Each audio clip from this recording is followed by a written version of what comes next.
എല്ലാവർക്കും നമസ്കാരം. ഒരനുഭവം എഴുതി മനോഹരമായിട്ട് അയച്ചു തന്നിട്ടുണ്ട്. ആരാണെന്നറിയോ? റിട്ടയർഡ് അധ്യാപികയാണ് ഡോക്ടർ ശ്യാമ. അപ്പം എന്തായാലും പെട്ടെന്ന് തന്നെ കേൾക്കല്ലേ, നല്ല സുഖമുള്ളൊരു അനുഭവമാണ്.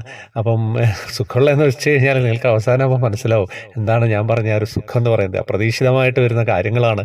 ഹരേ കൃഷ്ണ, സർവം കൃഷ്ണാർപ്പണമസ്തു. ഡിയർ ശ്രീകാന്ത്, ഞാൻ ഡോക്ടർ ശ്യാമ, സ്വദേശം തിരുവനന്തപുരം. എനിക്ക് കുറേ കൃഷ്ണാനുഭവങ്ങൾ ഉണ്ടായിട്ടുണ്ട്. അതിൽ ആദ്യത്തേത് പറയാം, ബാക്കി വഴിയേ പറയാം. ഞാനൊരു റിട്ടയർഡ് അധ്യാപികയാണ്. അതുകൊണ്ട് വേനലവധിക്കാലത്ത് കുടുംബത്തോടൊപ്പം യാത്രകൾ പോകാറുണ്ടായിരുന്നു. 8-10 വർഷങ്ങൾക്ക് മുൻപുള്ള ഒരു യാത്രയിൽ ആദ്യം ഞങ്ങൾ ഗുരുവായൂരപ്പനെ തൊഴുത് യാത്ര തുടങ്ങാമെന്ന് കരുതി. റൂമിലെത്തി എല്ലാവരും കുളിച്ച് റെഡിയായി. അമ്പലത്തിലെത്തിയപ്പോൾ ഞെട്ടിപ്പോയി. കാരണം അക്ഷരാർത്ഥത്തിൽ ജനസമുദ്രമായിരുന്നു ഗുരുവായൂരമ്പലം. അന്ന് ജന്മാഷ്ടമിയോ വിഷ്ണുവോ ഒക്കെയായിരുന്നു. കൃത്യമായിട്ട് ഓർക്കുന്നില്ല കേട്ടോ. പരസ്പരം കണ്ടില്ലെങ്കിൽ അങ്ങ് എത്തിയാൽ മതി, റൂമിലെത്തിയാൽ മതി എന്ന് പറഞ്ഞ് വളരെ പ്രയാസപ്പെട്ട് ഉള്ളിൽ കടന്നു. ഞാൻ എൻ്റെ അമ്മായിയമ്മയുടെ കൈപിടിച്ച് ഏകദേശം തുലാഭാരം നടത്തുന്നതിനടുത്തുവരെ എത്തിയെന്നതിനേക്കാളും ഞങ്ങൾ തിരക്കിലൂടെ എത്തിപ്പെട്ടു എന്ന് പറയുന്നതാവും ശരി. അവിടെ എത്തിയ ഞങ്ങൾക്ക് ഒരടി പോലും അനങ്ങാൻ കഴിയാത്തത്ര ജനപ്രളയം. മുന്നോട്ടോ പിന്നോട്ടോ വശത്തേക്കോ പോകാൻ പറ്റുന്നില്ല. കൊടിമരച്ചൂട്ടിൽ നിന്നെങ്കിലും ശ്രീകോവിലിനുള്ളിലെ ഒരു ദീപമെങ്കിലും കാണാൻ എത്ര മണിക്കൂറാവും കണ്ണാ എന്നോർത്ത് ഞങ്ങളവിടെ കാത്തു നിൽക്കുകയാണ്. എനിക്ക് അപ്പോൾ ഭക്തിയേക്കാളേറെ ഇത് കണ്ടിട്ട് ആശ്ചര്യമാണ് കേട്ടോ തോന്നിയത്. ഒരുപാട് നേരം അനങ്ങാൻ പോലും കഴിയാതെ നിന്ന് ഞങ്ങൾക്ക് മനസ്സിലായി ഉള്ളിലേക്ക് കടക്കാനോ കണ്ണനെ ഒന്ന് കാണാനോ പോലും കഴിയില്ലെന്ന്. പിന്നീട് 5-6 ദിവസത്തെ യാത്രയുള്ളത് കൊണ്ട് വൈകുന്നത് വരെ അവിടെ നിൽക്കാനും കഴിയില്ല. ഉണ്ണി കണ്ണ, ഇനിയൊരു ദിവസം തീർച്ചയായും കാണാൻ വരുമെന്ന് പറഞ്ഞുകൊണ്ട് ഞങ്ങൾ പുറത്തിറങ്ങാനൊരുക്കിയ തിരക്ക് കാരണം ഞങ്ങൾക്ക് അനങ്ങാൻ കഴിയുന്നില്ല. അങ്ങനെ അവിടെ നിൽക്കുമ്പോൾ ഞാൻ അമ്മയോട് പറഞ്ഞു, എനിക്ക് ഗുരുവായൂരപ്പൻ്റെ പായസം കുടിക്കാൻ തോന്നുന്നു അമ്മയെന്ന്. ഒന്ന് നിൽക്കാൻ പോലും കഴിയാത്തത്ര ഈ തിരക്കിൽ എന്ത് വിഡ്ഢിത്തമാണ് പറയുന്നത് ഓർത്താവാം അമ്മ എൻ്റെ മുഖത്ത് നോക്കി ചിരിച്ചു. എൻ്റെ ശ്രീകാന്ത്, എൻ്റെ കണ്ണുകൾ നിറയുന്നു. പെട്ടെന്ന് ചേച്ചി എന്നൊരു വിളി കേട്ടു.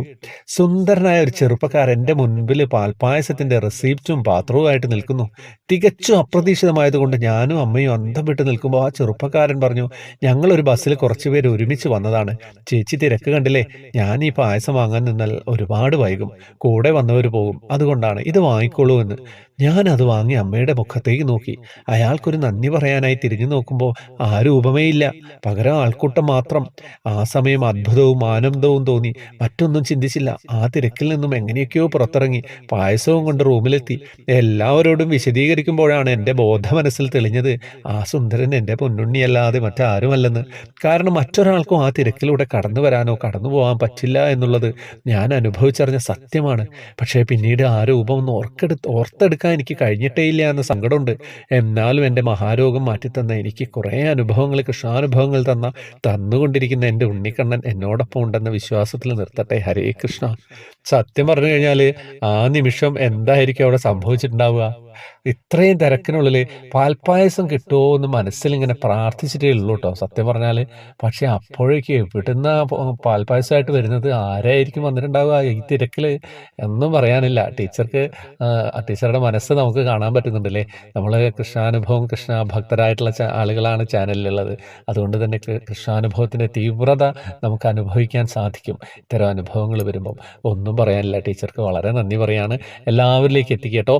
വാട്സപ്പ് ഗ്രൂപ്പിൽ വരേണ്ട കാര്യങ്ങളൊക്കെ അറിയാമല്ലോ. ജോയിൻ ബട്ടണിലൂടെയാണ് വരേണ്ടത്. ഫേസ്ബുക്കിൻ്റെ കമൻറ്റ് ബോക്സിൽ ഡീറ്റെയിൽസ് ഉണ്ടാവും. കുറേ കാര്യങ്ങളുടെ ചോദ്യാലങ്കാരം പറഞ്ഞ് തുടങ്ങുന്ന നമ്മൾ രാത്രി വരെ കുറേ കാര്യങ്ങളായിട്ട് ഗ്രൂപ്പിൽ അങ്ങനെ പോയിക്കൊണ്ടേയിരിക്കും. ഹരേ കൃഷ്ണ.